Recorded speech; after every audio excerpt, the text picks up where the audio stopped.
Have you ever heard of the opera about the Irish pub? No, seriously. But it wasn't performed in Milan's La Scala or even in the Wexford Opera House. And it wasn't performed by irregular operatic performers bellowing out in German or Italian. This is the story of the lost and then found film shot in O'Donoghue's pub on Merrion Row, starring the Dubliners.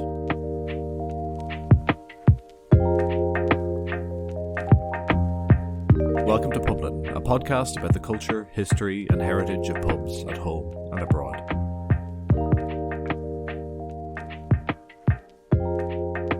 On today's episode, I'm talking about the most unlikely of things, an opera filmed in and about a pub.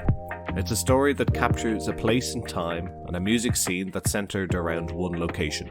O'Donoghue's pub on Merrion Row in the 1960s was the epicentre for traditional Irish folk music and the revival that was going on at the time. It was the place to be for anyone who wanted to listen to or be part of that scene. The pub hosted nightly music sessions with some of the best and most influential musicians of the time, including Andy Irvine, the McKenna Brothers, the Furies, Seamus Ennis, and of course, the Dubliners. The Dubliners, for anyone who didn't know, were the embodiment of the Irish trad folk revival going on at the time. A group of fiercely talented and fiercely Dublin musicians who were known for their full, thick beards and their fondness for a drop of stout, as well, of course, for their musical achievements. They formed in 1962 and later would go on to have fame and notoriety in Ireland that then brought them overseas, making them an internationally recognised act. But first, there was O'Donoghue's, a pub that they would be inextricably linked to for the rest of their careers. It was here that they, and others, made names for themselves as entertainers and drinkers. The Dubliners' lineup over the years was liable to change, with members coming and going.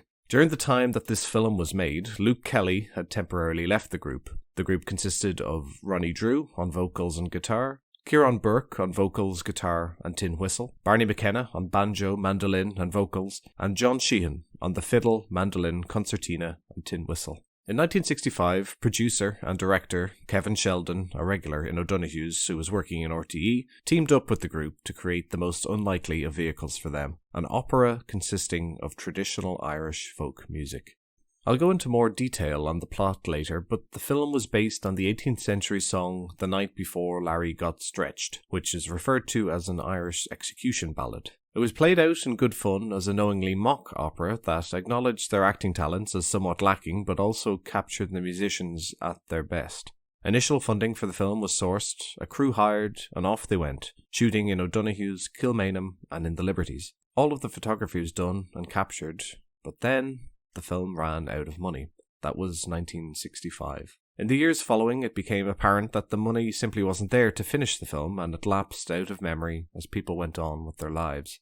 That is, until in the 1990s, what was left of the film came into the hands of a man named Shay Mary Doyle, who set about restoring and editing the film to bring it back to life. The film was screened at a premiere in 1998 in the Irish Film Institute with the Dubliners in attendance. The 35mm film elements are now preserved for posterity in the IFI, where they're taken out every now and then. I was lucky enough to catch a screening of the film on the big screen for the Temple Bar Tradfest in January of this year, 2023. That's the shorthand of how the film came to be and then be once more. But what's far more interesting and entertaining is the film itself. But before I take you through that, I want to introduce you to the man who brought the film back to life. Well, I'm basically, my name is Shay Mary Doyle. I'm a film director exclusively on documentary. I started in the theatre with Jim Sheridan, Liam Neeson, and all those boys in the Project Arts Centre. And somewhere along the line, I was in lighting design, stage directing, a little bit of acting. I ended up working on a documentary with the great Louis Marcus, and I just said, this is for me, so I became a documentary filmmaker and still at it. I mean, I've done a lot of films, a lot of Dublin films, James Gandon, Alive, Alive-O, A Requiem for Dublin, John Henry Foley, and then some international documentaries. John Ford, Dreaming the Quiet Man would be the most well-known with Martin Scorsese and Peter Bogdanovich and Maureen O'Hara. So, I'm very interested in history or culture, and society, in general. Well, it was really Tom Hayes, the legendary Tom Hayes. He came to me along with Tony McMahon. He had everybody was going around Dublin. Wherever happened to O'Donoghue's Opera, wherever happened to that film, and it had gone bankrupt essentially. Kevin Sheldon, the director, was an Englishman who was working in RT, and he was very taken with the trad scene here in Dublin. So they set about making the film, and then they hit all sorts of obstacles and so forth. And then Tom brought it to me. He was delighted. He was almost crying because a lot of people had just said, go away. And I worked on film. I knew film, what film was, and I had to deal with it. I had no infrastructure around me. I used to tell people that, the great historian in the UK was Kevin Brownlow, and this film, if it been in his hands, people would have been there with white coats. Not much interest in Ireland to restore the film. Managed to wangle a few bob from RTE that covered certain things, with little sound mix and so forth. So it was very interesting to do. The film had certain shots missing, which I had to reimagine, particularly a girl drawing a picture of Ronnie, which I got an artist in to do that. And all the, what we call the Foley, the additional sound effects. There were some scenes that had no sound. So I ended up imitating Ronnie Drew in a low voice while he was being arrested. But it took a good year, not constantly, but trying to, all the different fragments that I had, to try and save the film. The negative is gone. We had a big search for that. All there was what we called a rough cut film. And so I had to learn how to clean film every frame. It was about a month ago to the Dublin Film Festival, and I said, okay. This girl said, oh, no, it's too late. But I said, I'll have a look at it. And she loved it. And so then the premiere happened. The Dubliners, most of them came. Those were alive. Ronnie was there. Barney was there. John Sheen was there. A lot of the cast was there. The Graham sisters, God bless them, they were there. They sing a song in the film. When I had managed to find all as much as the cast, who were now coming to the premiere of the film almost 30 years later, I got Guinness to sponsor it. There's a lot of Guinness in the film, and there was a lot of Guinness drank that night. I don't know, it went into its cult status then as word filtered out. And that's really, that screening during the night has been the first screening since that premiere, which I think was in 1998. The film starts in an inventive manner, doing all of the title sequence in camera using what they had to hand. The name of the film is presented painted on the window of O'Donoghue's pub on Merrion Row, and the music fades in. We're then shown the names of the principal characters and actors involved, including Ronnie Drew, using names written in marker on stools placed down in front of tables in the fashion in which a barman would get the pub ready for opening. Ronnie Drew is framed singing I'll Tell Me Ma, surrounded by the rest of the Dubliners on their instruments and in front of a casual audience supping their pints and tapping along to the music. The scene of the pub is thus set.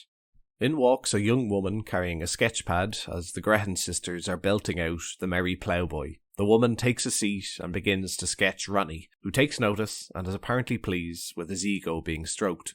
The musician Johnny Moynihan shares the table with the young lady and is asked to give the crowd a rendition of the song The Night Before Larry Got Stretched. A hush descends over the room, somewhat enforced by a few shushes, and he begins to sing. The camera closes in on Ronnie Drew and transitions to the same man, but a different character, behind the bars of an 18th century prison cell, while Johnny Moynihan, still in camera, continues to sing, taking the form of the musical narrator. Ronnie Drew has now become Larry, and it's apparent that he's been caught for some crime or other that we are yet to understand. He's joined by visitors to the cell, the other Dubliners, who sit around a table in the shape of his own coffin. Larry holds forth and begins to tell them his story. I'll tell you the cause of me downfall. Women. So, in that opening sequence, we see some of the characters that made up the Irish traditional music scene in O'Donoghue's, but were there any actors used? I asked Shay, were they regulars in the pub, and were they the real barmen? No, that's Tom O'Donoghue. That's the barman. That is Mr. O'Donoghue. Most of the people in the bar were, to a great degree, some of them drank, but a man came along, James Behan, to the film. He was telling me that during the film, they weren't allowed in. They took over the whole bar. And there's no real actors in the film. That was also another wonderful thing about it. I mean, Maeve Mulvaney, to a degree, Sheldon got great performances. Anarchistic style of filmmaking. I mean, there's a plot, but like the film starts in the modern day, somebody asks Johnny Moynihan to sing The Night That Larry Got Stretched, and then all of a sudden you're back in a prison cell And then Ronnie's going around with a burglar's kit like from the 1800s or something. And then all of a sudden, towards the end of the film, what I call the hanging scene, they're all wearing duffel coats. It's just like, okay, today we're in the past, now we're not, break all the rules. It was very Brechtian. I mentioned to Shay about Andy Irvine's song called O'Donoghue's. I know, I love that track. I filmed Andy in London. He's like Bob Dylan. He's always on the never-ending tour. Yeah. And he's in the film, not a major part, he's in the room, but unfortunately, he was in Bucharest the night the film was on. And it's really interesting that he didn't get a part in it because actually Andy was an actor. That's why he came to Dublin. He was acting. He was drinking in near his bar. And as he said to me, all the actors, hello, darling. And one guy said to him, what are you doing here? And he took him up to Donoghue's bar. And he never looked back. He became part of the Dublin trad scene, which was ultimately Planksty and all the rest of it. But it was interesting that here was an actual actor that wasn't offered a part. No actors required. Given that Shay had such an interest in completing this project 30 years later and creating a permanent cinematic monument to this group and this pub, I asked him what his personal connection was to the pub, if any, and if he would have been around the sessions. But I went in occasionally. I am now, and have been for a long time, a great lover of trad, but I wasn't. It's very interesting. Pretty much the opening shot of the film, the wide shot, where the girl who's going to paint Ronnie, and you can see all these trad heads with beards and sweaters, but also there's a couple of people. There's one guy in there. He has kind of Velvet Underground glasses. As somebody once said to me, that trad musicians could well be going home to listen to Led Zeppelin as well as to trad. You had these two things going on, which later in another time would mean Sinead O'Connor could do Irish, but could also do punk. It was trad was very strong, I think, in Dublin, and the Dubliners really were the ones that propelled it out to a bigger audience. And then, of course, they got to number one with Seven Drunken Nights, and they became international. But at that time, Dublin was their kingdom, and touring the rest of the country. The dimensions of the pub are hard to work out for the film, as they seem to possibly reuse some areas and the place is filled with people. I asked Shay if it was the front snug-like area that was used for the film, or the back room. It's hard to figure out, but it's essentially that room, but I think that the corridor out was much more wider because the girl walks right in. I think that's maybe is now the extension, I'm not quite sure. I found out later that the prison scene was shot, I think, out in Kilmainham, in some old building. There was a couple of different locations. But essentially, that room is still, if you can, you'll actually see those photographs, worth having a look.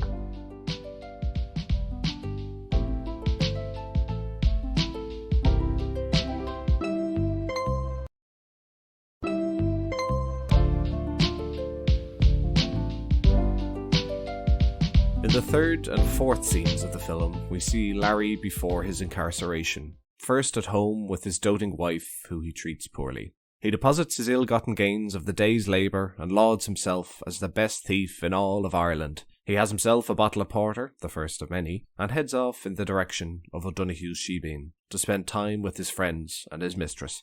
Before entering the pub, he notices a wanted poster with his likeness upon it and stops to admire himself, fixing his disguise, which isn't really a disguise at all. While at the pub, he has a few jars, kisses his girl, and sings a few songs with his pals. But the night comes a cropper when he slights his mistress, and she runs off to tell the local constabulary of his misdeeds at his current location. Upon leaving the bar, he's arrested and is placed in jail where we first met him, and Johnny Moynihan continues his song and narration. Ronnie is more comfortable on camera than the rest of the Dubliners, but none of them are professional actors. So does this add to or take away from the film? Or is the joking tone of the opera enough to give the lads a pass? I think so. And also the film, in a way, lent itself to Dublin humour, so that was something that particularly the Dubliners and Ronnie, Ronnie plays the lead and plays it very well. His image on the screen is incredible, It really suits the black and white imagery. I think that's what I loved about it more on Saturday night than anything else. That one, these are real people. In a lot of cases, there's a lot of singing. So the Graham sisters, the three girls, really lashing it out. John Malloy, the famous Irish actor, he's there, but he's an extra in the bar. He just raises his pint. Tony McMahon is there playing his accordion. So you've got some of the great musicians of the time also participating. The McKennas. I think the fact that it was a musical and it was a musical based in essence on Irish trad made everybody comfortable as non-actors, whereas they were doing something didn't have that envelope. It would have been much more difficult for them. I'd say there was. Certainly the plot was there, but I'd say a lot of the script was improvised to suit the language of the act. Nate Mulvaney says his wife, I tried, I really tried. And he says, yes, you were very trying. I'd say Ronnie came up with that one. The time has now nearly arrived for Larry to accept his fate and meet his maker. On the titular night, Larry sits in his cell in the company of his pals, sharing a few last bottles of Guinness Porter. Watching this film would put a fierce thirst on any woman or man for a bottle of Guinness, whether they enjoyed the black stuff or not. His companions at the pre-wake share morbid stories of observing other hangings where the victim either didn't die immediately or had their head torn clean off. Larry can't take this anymore and banishes them from his cell. Temporarily, and only to go off back to O'Donoghue's to get a few more bottles in. After his pals have left, both Larry's wife and his mistress come to see him at the same time. He's unrepentant in his love for both women, and they duet a song in which they both profess to love him with all of their hearts, despite the fact that he's a complete bollocks. After his interaction with the two women, who he does indeed love, he's now thirstier for a drink than ever, and stares down the lens of the camera, and without an ounce of humour states, "Jays, I'm dry." Meanwhile, his comrades sit in the nearby pub, wetting the whistle and singing a wonderful a cappella version of the song Jug of Punch, while two women sit on their laps. The table is strewn with burning candles and half-drank bottles of porter, and it's worth noting that, by all accounts, these bottles were unlikely to have been just mere props. An opera is not necessarily the most accessible form of media, so I wondered how hard a sell this film would be, even starring folk heroes like the Dubliners, and whether such a venture could ever have hoped to have turned a profit. Yeah, it could have. It was funny actually, because when I was restoring it, or around the time I was restoring it, I met John Carney, the director who made Once. He was telling me, "Oh, hey, Shay, I'm going to make Ireland's first musical." I said, "Sorry, John, no. There's one which I've just restored, O'Donoghue's opera." I don't know. One has to try and imagine filmmaking in Dublin then on any level. There was no real Irish film industry. There was no real support for Irish film. If anybody could find the few bob, it would have been Tom Hayes. He was pretty good at that. But the few bob that they got obviously wasn't enough. The Dubliners, I think everybody kind of enjoyed the vibe. As you can see in the film, they were long days, and you could see Ronnie and the boys getting a little bit more drunk, real drunk, as the film went on. So I think they had great fun. It was shot, I don't know, over a period of days, but it was hard work. It was hard work, but somehow they did it. I'd say Tom Hayes was the great one who kept the wheels moving. Alas, for Larry, there is no reprieve or escape, and he is brought forward towards the gallows on a horse and cart. Some soon-to-be mourners have turned up to observe the execution, and reflecting the budget of the film, several of them were wearing duffel coats and other contemporary clothes, as well as holding umbrellas above their heads. Naturally, someone in the crowd is handing out bottles of Guinness to the onlookers. Standing atop the gallows, Larry asked the crowd, "Is there any kind soul here present that would take pity on a thirsty man?" And so he has a last drop before he's hung, sharing the bottle with his executioner and offering it to the priest who stood beside him. As the noose is put around his neck and tightened, he begins to sing a beautiful and shortened rendition of the song, The Parting Glass, and then he is hung and is no more, for now. Johnny Moynihan sings his lament for poor Larry over the burial scene, but Larry isn't done yet and comes back to haunt his wife at night. And of course, Ghost Larry can't help himself and necks a bottle of porter from beyond the grave. It's such a creative film that contains so many talented people. Given that it's a bit of a cult film, I wonder could it be remade today with contemporary folk musicians? My pick would be to set it in the Cobblestone, the natural successor to O'Donoghue's, with Lancome playing the part of the Dubliners and John Francis Flynn playing the Johnny Moynihan part. I didn't put these specific ideas to Shay, but asked him if he thought it was lightning in a bottle or whether it could be done again. I don't think so, because I think musicians, they're a million miles away from the chaos that happened in that bar. All of that, even in London, all the famous Irish spots where people hung out, like the Galtymore in different bars, it's all essentially gone. It's still strong, but it's not the same drinking culture even. The drinking culture is different now. People are more moderate or whatever. But if anybody should like to try and make it, they're more than welcome. I personally, I'd be worried. I'd probably, even though I had the greatest people in the world, probably wouldn't stand up to that raggy little film we saw on Saturday. I don't think people would have the imagination even of how to break the rules in such a way in the making of a film. I mean, I'm astounded at the very end of the film when Ronnie goes to get hanged up at Christ Church, and you can see the rain is bucketing down. I mean, it is pouring rain in that scene, and they're all enduring it. Right in the midst of it all, the camera guy does an incredible move where he manages to get the rope around Ronnie and the spire of Christ Church into the frame, So you have all these kind of devices, creative devices that are being made in the film. We return to O'Donoghue's of the present day, in the context of the film, where the song has ended and the barman is calling time and collecting glasses. The final song of the film is The Wild Rover, sung as people finish up their pints and the credits begin to roll. The credits, like the titles, are revealed on bar mats after a pint has been lifted off them. Kevin Sheldon's credit is revealed at the bottom of an ashtray. It's another low-cost and inventive solution from the film that incorporates the elements of the pub into all aspects of the production. Following the completion of the film's restoration, a premiere was held that was attended by many of the cast and featured a reunion of the original Dubliners who would play some songs once more.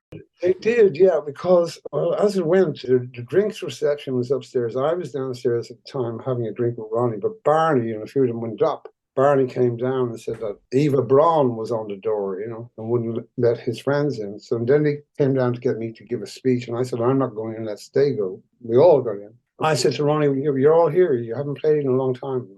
Why don't you play? And Ronnie initially said no. And then he said, okay, I will, but only if John Sheen plays the Merino Waltz. And if anybody makes a sound, the gig is off. So everybody was hush-hush. John played the Merino Waltz, and then the Dubliners, Barney, John, and Ronnie played that night, which I have a recording of. So it was an extraordinary night, great night, cast and crew, 35 years later. You couldn't buy it. So how is it to actually sit through this 40-minute film, and is it entertaining? Absolutely it is, especially on the big screen. It's clearly a love letter to O'Donoghue's both at the time it was made and in its restoration, and serves as perhaps the best time capsule for that era of folk music in Dublin pubs, capturing the spirit, fun, and anarchy of it. It's a tremendously funny film that knows exactly what it is. It's a film that knows its acting isn't top class, but plays up that factor. And it's a film whose music is top class, and lets it shine. It might be the only opera I've seen that includes the Dublin wit and character so well. Then again, it might be the only opera I've seen. Now you can watch the film on YouTube. There's 2 versions there, but both are somewhat lacking in terms of visual quality. I'd recommend listening to it nice and loud, as the audio is such an important piece of the film. YouTube is the only game in town at the moment, but it would be wonderful if it were to be added to the Irish Film Institute player at some stage, and if you ever hear of it being screened again, I definitely recommend it. I'll let Shay have the last word on why film is such an important medium, especially in this context. Of all the money that ever I had, I spent it in good company, and of all the harm. And the thing about film is not being morbid, but the films never die if they're saved, whereas the people in them slowly ebb away. So in the end, there was maybe 4 people there, but on the first premiere, there would have been about 40 of them. So fill to me the parting glass. Good night and joy be with you all. Thanks very much for listening to another episode of the Publin Podcast. This one was great fun to put together. I wish every episode involved a trip to the cinema and speaking with a man as pleasant as Shay Mary Doyle. If you want to get in touch with me for any reason, to leave a bit of feedback, share a memory of this or another pub, or give us an idea for an episode, you can reach me, John, via publinie@gmail.com. If you were to rate, subscribe, or to share this podcast, it would be a huge, huge help. Thanks so much again for listening, and I'll see you all next week. I'm off for a bottle of porter. Sláinte.